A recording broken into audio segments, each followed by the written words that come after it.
off to section C. Now in section C, we'll be assessed on 3 different independent assessments. The first one is some sort of discussion / argumentative essay, which is normally number 9. Then you'll be given a narrative writing on a topic that could be anything, okay? But sometimes, and I have noticed it, the topic you're given bears some similarities with the texts, the extract booklets, text 1 and text 2.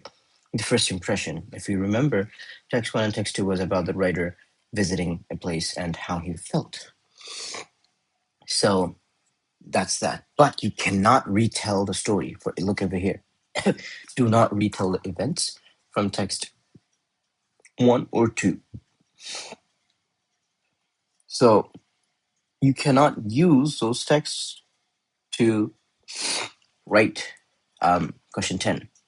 You cannot do that. You cannot take any. Well, you could take some ideas, of course, but you cannot retell them if it's independent. And number 11 is a descriptive writing. And today, we are going to attempt to write question 11, descriptive writing. And in the future, if we solve more papers, I will show you how to write an argumentative essay or how to write these discuss questions. These questions could be like something like this, or they can say, social media is making lives very difficult. To what extent do you agree? And then you have to kind of like make this little refuting argument thing. So it's fine. It's not relatively too difficult, but I will definitely show you how to write those in the upcoming solution videos. So now we're going to be writing this. Now I have a lot of beautiful ideas when it comes to a topic where they ask me to describe a beautiful place.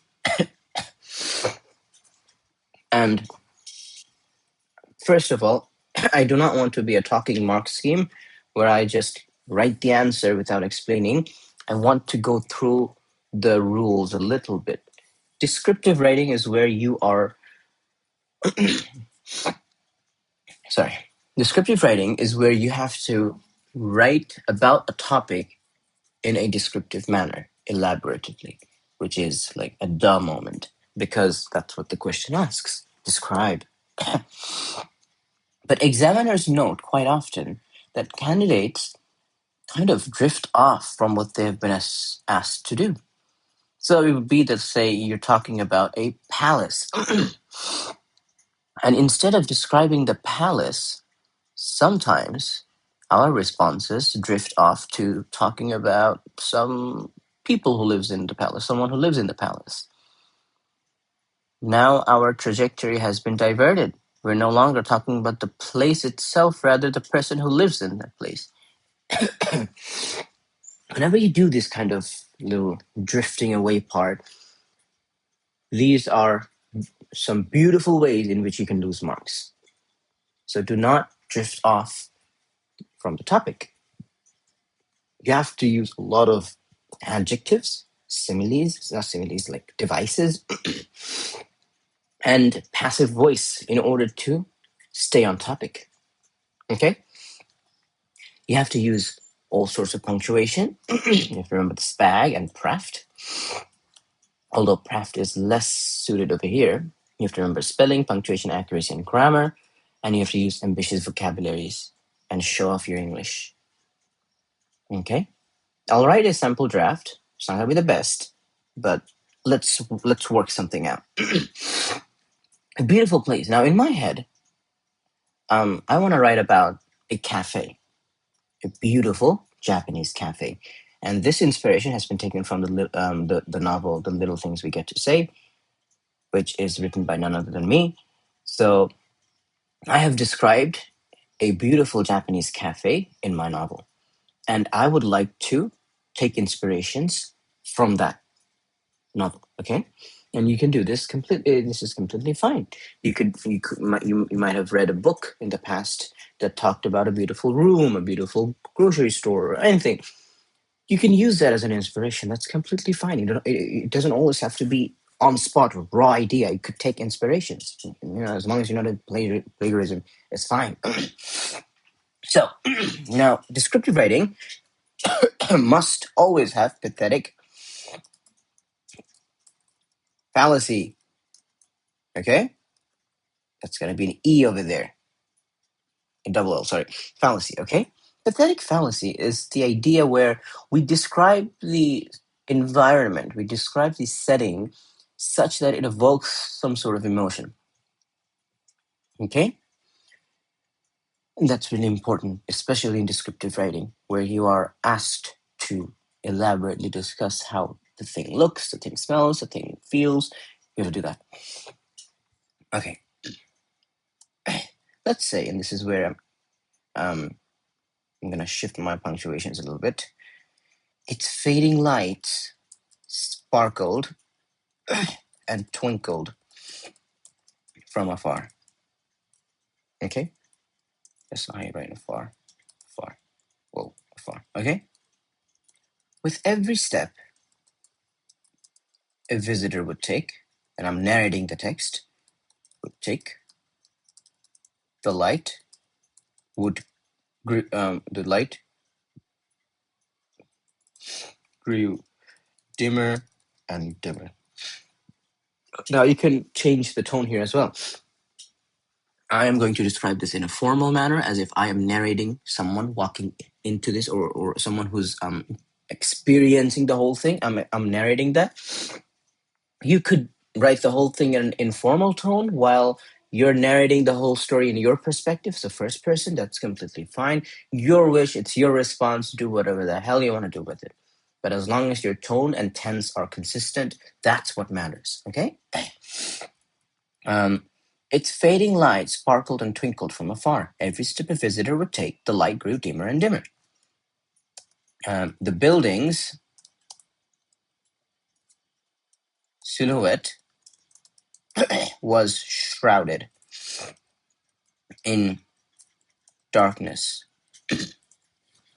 Okay? Should we add anything else? Shrouded in darkness and silence. Okay? The streets, I should say the street was empty and devoid of life. I'm going to use a dash. It attracted no one. I'll teach you a nifty trick. In my exam, now I had a squirrel's attention span. I still do. And that's why you'll see me kind of drifting off from topic to topic. So what I would do, because I would always forget to implement the punctuations, I would write all the punctuations at the corner. So I would write a full stop, comma, quotation, slash, colon, semicolon, all that kind of stuff. Parentheses, okay? And I would make a little list, all right? And every time I would write my response, my eyes would go on top and see these punctuations, and immediately I would be like, oh, I have to implement at least one of them. And whenever I did implement one of them, I would cross that punctuation out. Well, at least that's a reassuring that I have used it. And when I see a cross punctuation, I would know I used it once. Where's the harm to use it again? I used to do this. Now, of course, some of you might think I'm going nuts here, but this really helps. I mean, it does help. So if you forget to implement punctuations, you could make a little list of all the punctuations you should be using, and whenever you use one, cancel that thing out. I didn't even give dash and hyphen. That's dash and hyphen. Okay, but of course you're encouraged to use punctuations more than once. Once the clock struck 12,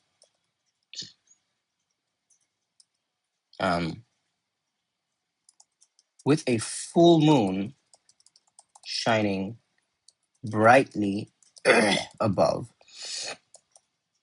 only then did its glamorous structure came to light. Or should it come to light? Come into sight.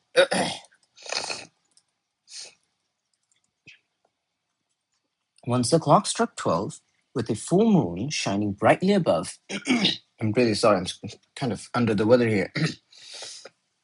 Only then did its glamorous structure come into sight. The building's walls bathed under the full moon's glory. Full moon's glory. Again, dash. Glistening, and gleaming elegantly. You see what I'm doing here? Glistening and gleaming. Alliteration. Both has this. Glistening means kind of like shining, and gleaming also kind of has that connotation. Something that's really smooth and shiny. Okay. Now, what else can we discuss? Now, let's say there is some sort of lamp hovering on top of the cafe. Some sort of like an elegant lamp. So, an iron lamp. Lamppost hovered above the buildings. I love how it kind of predicts my words. Entrance with its glass somewhat shattered. A pale cream-colored yellow, I should say a pale yellow shaft of light illuminated the entrance. Okay.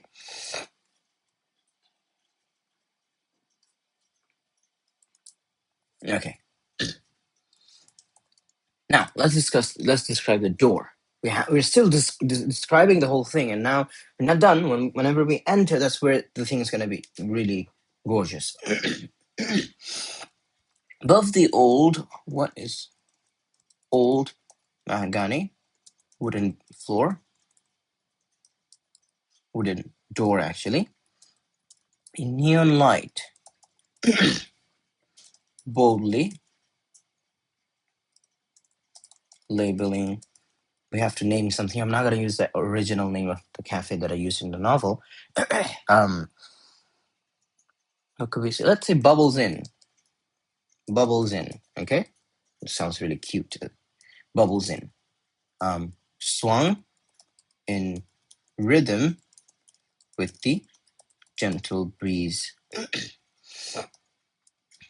Behind the door, it's described in descriptive writing. It uses a lot of imagery, color imagery, sensory imagery. Okay, so behind the door, the sounds of plates and cups clattering,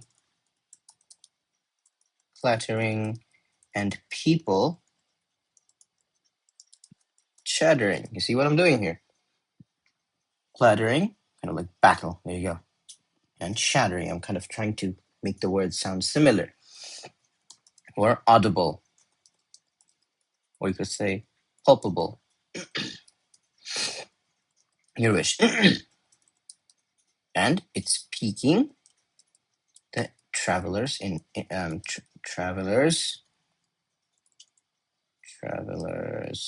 curiosity. Okay, now I want to make sure this thing is clear. When we say pique someone's interest, we don't mean this. Pique interest. Do not say this. Pique means to kind of look over.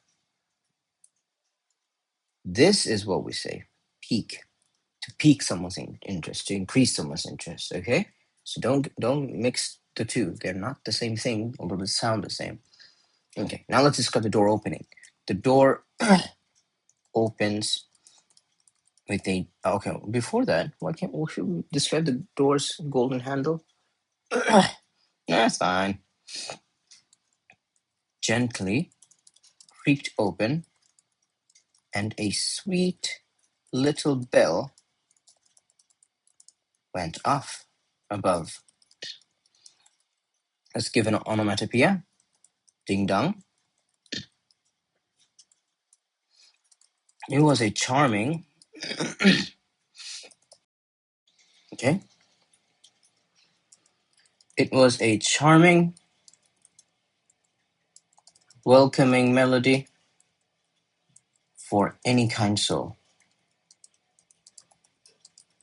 who wished to find a cozy place close to the heart.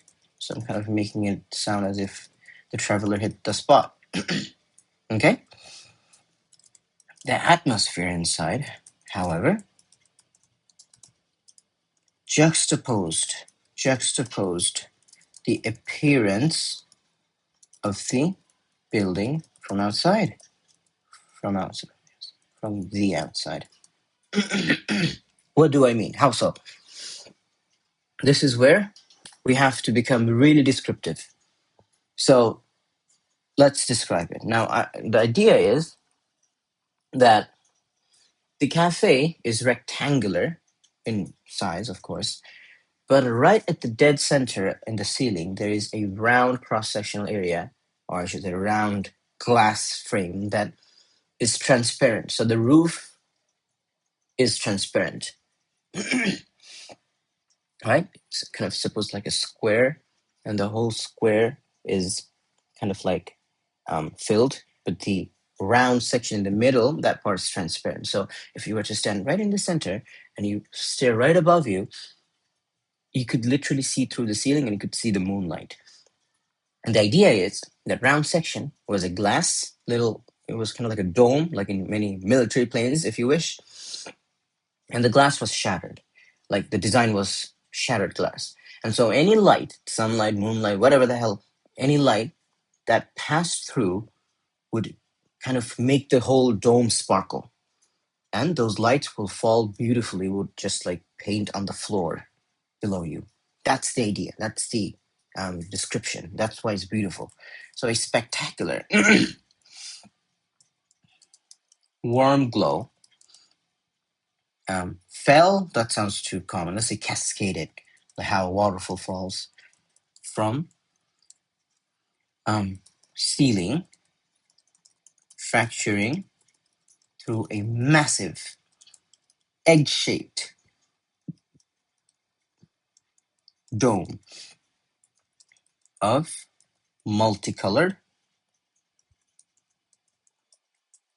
um,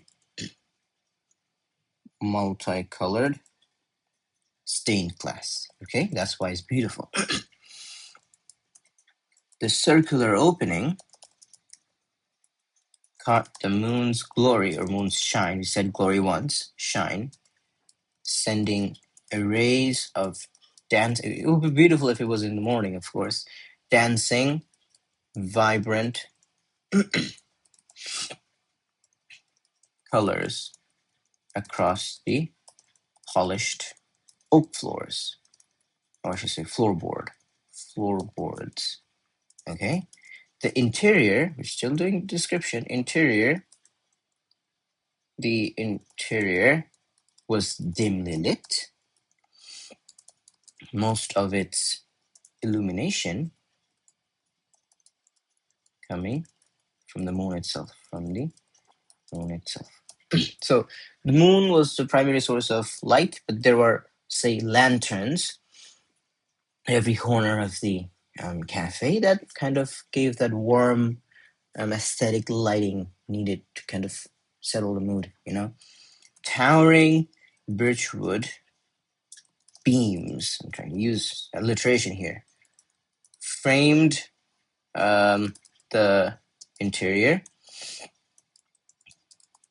stretching upwards. Now what could we do? Let's use some simile, like the arches, like now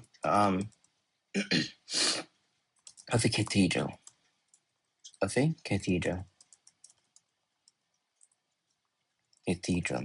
Now, in cathedrals, the windows sometimes are stained glass, and when light comes in, it looks beautiful. And also, in a cathedral, you'll see how the pillars and the frames are like towering. They are gargantuan. They're big and massive. There's this kind of like amazing, spacious, in like the inside feels so spacious and unbound. That's how the cafe feels. Although from outside, the building looks humble and minute, the inside is spacious. Despite the building appearing to be minute and humble, humble, Hubble. Wow, we're getting into physics now. Hubble, humble. The inside was as spacious as a palace. Okay, we're using simile. The whole experience was divine, as if God Himself had touched this place. Four gargantuan, rectangular windows, let's say windows, lined the walls, overflowing with. Now we're going to describe how the windows had a lot of greenery around it. All right, perhaps like long leaves dangling on the side, or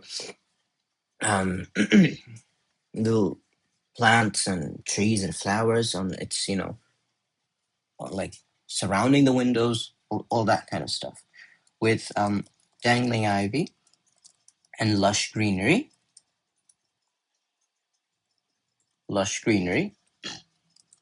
while traditional Japanese lanterns cast soft and warm shadows across the sitting area. I have to think while writing because it has to be good. It can't be cheap, otherwise you won't get the marks. Okay. Next, so we've described traditional lanterns cast soft. Our tone seems to be fluctuating. No, that's fine. The visitor would take. So the visitor seeing this. Lanterns cast soft and warm shadows across the seating area. It's fine. The architecture, the architecture. Yeah, there you go. The architecture presented an eccentric contradiction, because the cathedral thing, all this kind of a European style, a circular, but the interior is kind of like Japanese as well. So this is a contradiction. European skylight, piercing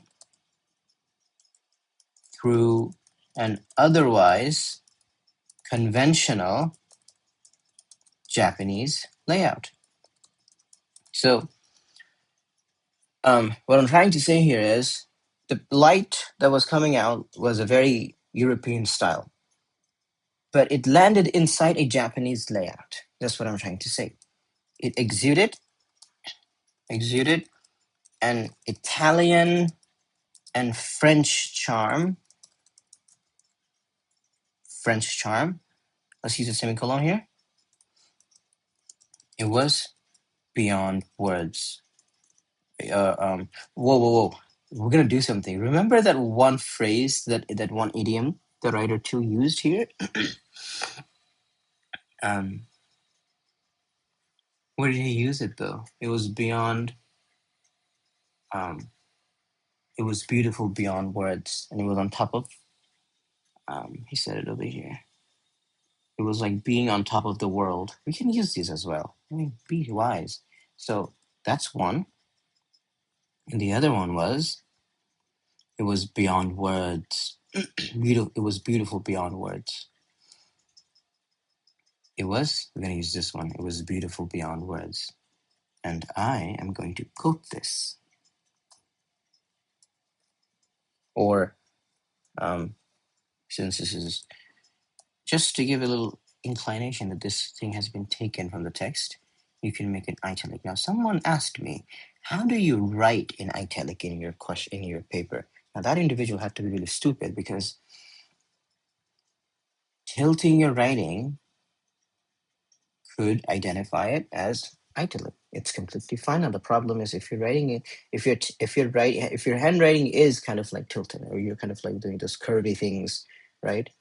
Then it's going to be impossible to identify. But if you write straight, like what most of the students write, in which they write, if you write it in a normal straight way, tilting a word could completely, like, it's going to identify it as it's an italic text. It's completely fine. The examiner will understand that your intention was to italize that text. It's fine. But if your text are like 45-degree angle to the north, like it doesn't go like this, it's curved, then it's going to be difficult for them to understand. Either way, try to implement italic text, or you could just make them all capital. Your wish. You can make this all capital as well. Without making it italic, you can make this whole capital. It's your wish. But it depends on the situation. Okay? It depends on the situation you're in. Okay. Are we done? We're not done yet. We have to describe how the air feels like. So now, of course, this is a cafe. What's the first thing you're going to smell? Coffee. The air is going to be filled with the aroma of coffee. So we're going to write that. The air, it's italic, but we're going to fix it in a way in a minute.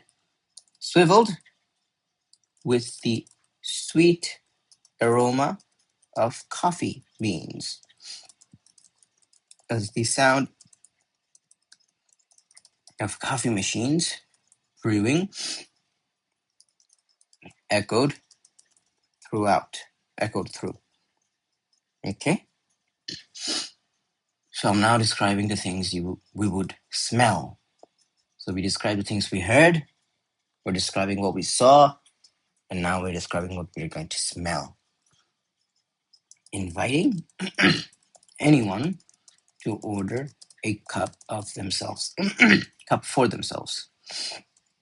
Cup of themselves? Wow. For themselves. The tables were filled with enthusiastic, I got the spelling wrong, enthusiastic. Still got it wrong? Where am I going wrong? Enthusiastic. There you go. And hungry customers, which was interesting. For like, it's 12 a.m. and the whole cafe is filled with people. It's more like, it's not just a cafe. It's one of those things where, some of the cafes where they have like drinks, coffees, and pastry, and savory desserts, and all sorts of stuff. This is one of those kind of like conventional cafes where you get everything. From afar, this cafe even happens to have a vending machine. Sat, looking forlorn. Forlorn, which means abandoned. Waiting for someone to insert a coin and take out the goods. Or should I take the goods out? Take the goods out. Okay. What else? What else does this cafe happens to have? Many cafes, and this is taken from a inspiration from a show. Many cafes happen to have a piano. So let's say this cafe, since it's so spacious, God knows how it got its space from. It's like one of those cartoons, right? The house from afar looks so small, but inside it's like a palace. It's kind of like that. There is a piano sitting there. Let's talk about that around. One would know, the traveler noticed The traveler noticed the star of the show sitting almost boastfully, kind of like arrogantly, as the moon's reflection. Pianos are kind of glossy, so I'm going to say it bounced off its glossy finish.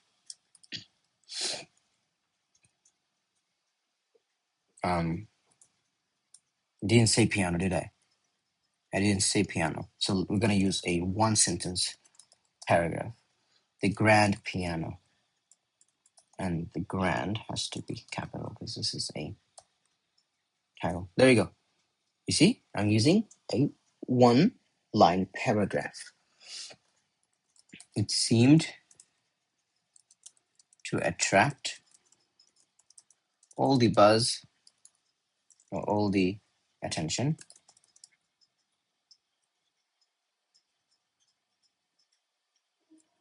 and energy of the cafe. And cafes are spelled with this weird thing on top. So you should write this.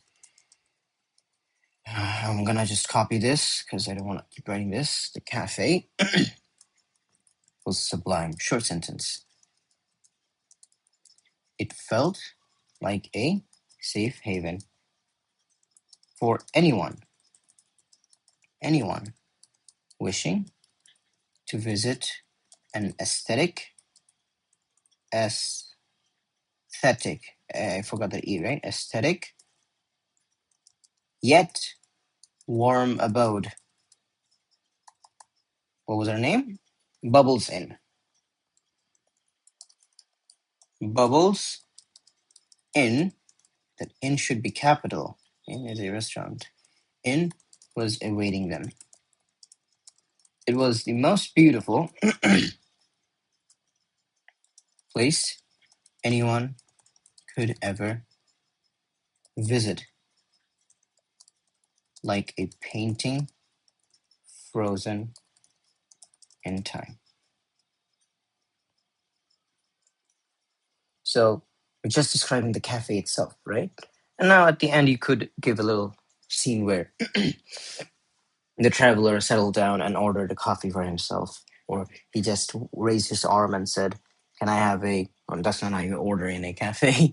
The waiter comes to you and he orders something, and you could just end your story over there. That's completely fine as well. Or you could just end it over here. So this probably has like a 350 words ish, give or take. Um, there you go. This would be a um, this would be a sample answer of a descriptive writing. We did not make this intentionally long because descriptive writings are best if they're not stretched too much, because then you kind of run out of ideas, and it's difficult to keep the pace. But it's wise to use a variety of imageries, devices, words, and punctuations. It's like writing less, but making that writing good. Okay, I do believe that if you write a lot, there's a good chance that you're gonna get more marks. But that doesn't always have to be true, because you can write little, but your writing could be so good that it gets most of the marks, and that's what it should be in an exam, because you want to write less, but whatever you write, you want that to be perfect. Let's see if there are any spelling mistakes. Of course, I'm not perfect, but you have to be perfect in your exam, because I'm not going to give the exam. My turn's over. 10 changes. Okay. Some little minor mistakes, I believe. Yes. Yeah. There you go. So again, the takeaway here is descriptive writing. Look, I haven't really talked about any person, or I didn't drift off from my topic. I described everything about the palace, the cafe. Beautiful place. A beautiful place is not just on the inside; it has to be beautiful on the outside as well. So I kind of focused on how the entrance was decorated, how the door was kind of inviting the traveler. I discussed what I felt, what I saw, what I smelled. I described all the things that made the cafe beautiful. None of my points were out of the topic. None of my points drifted away, and I had a very good grasp on my tone and my pacing. That's something you have to have. Most of the time, I see many of you drift away. You start introducing characters. You start introducing alien topics into your response, which you won't get the marks for. They have not been assessed. You are not going to be assessed on the fact that how well do you build a character. You will be assessed, or you'll be given credit for how well do you describe the place. Now, yes, sometimes whilst describing a place, while describing a topic, you might need to introduce some characters or some other things. That's fine.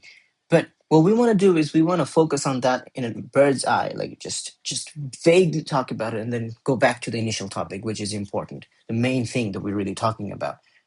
Okay?